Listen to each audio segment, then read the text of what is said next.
Hello বন্ধুরা, আমি আজকে 5th সেমিস্টারের বাংলা গীতিকা নিয়ে আলোচনা করব। তো পাঠ করা যাক। গীতিকা। গীতিকা হলো গীতোপযোগী ছন্দোবদ্ধ রচনা এবং লোকসাহিত্যের নবীনতম শাখা। গীতিকা হলো সেই জাতীয় লোকসঙ্গীত যার একটি পূর্ণাঙ্গ কাহিনী থাকে। অর্থাৎ এক কথায় বলা যায় কাহিনীধর্মী লোকসঙ্গীত হলো গীতিকা।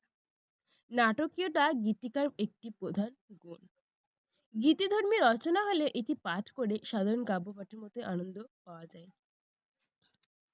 অর্থাৎ এটা এটার কি পয়েন্ট কি?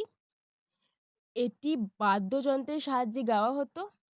এটি লোকসাহিত্যের জনপ্রিয় বা নতুনতম শাখা।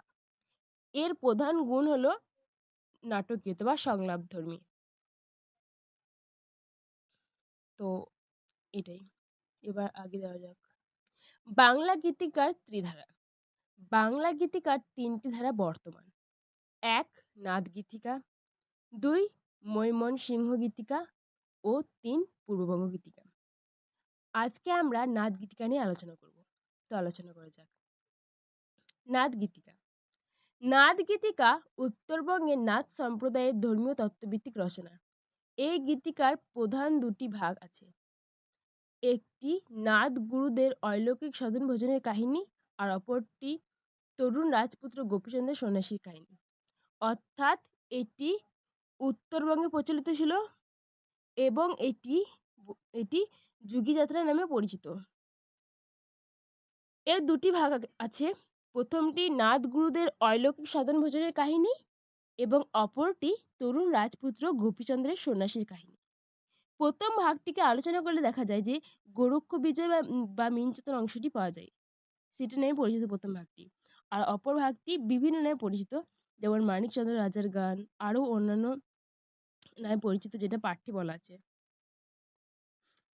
হুম তো আলোচনা করা যাক। নাদ গীতিকার অন্তর্গত গোরক্ষ বিজয় মিঞ্চতন অংশটির মধ্যে একটি উচ্চ আদর্শ প্রতিষ্ঠা করার চেষ্টা করা হয়েছে। এই কাহিনীর নায়ক গোরক্ষনাথ একটি সমুচ্চ আধ্যাত্মিক আদর্শের প্রেরণায় উদ্বুদ্ধ হয়ে তার গুরু মীননাথকে ইন্দ্রিয়ের দাসত্ব থেকে উদ্ধার করেছিলেন। মানে সংযমের পথে নিয়ে যাওয়ার চেষ্টা করেছিলেন শিষ্য তার গুরুকে। সিদ্ধগুরু মীননাথ রমণীর মোহে আবদ্ধ হয়ে তার সমস্ত সাধন ভোজন জলাঞ্জলি দিয়েছিলেন, অর্থাৎ ত্যাগ করেছিলেন সাধন ভোজন। পুত্রতুল্য শিষ্য গোরক্ষনাথ গুরুকে এই ইন্দ্রিয় শক্তি জগৎ থেকে উদ্ধার করে আবার তাকে সাধনার ক্ষেত্রে ফেরান। তাকে ইম্পর্টেন্ট পয়েন্ট হলো কি পয়েন্ট হলো গোরক্ষনাথ তার গোরক্ষনাথ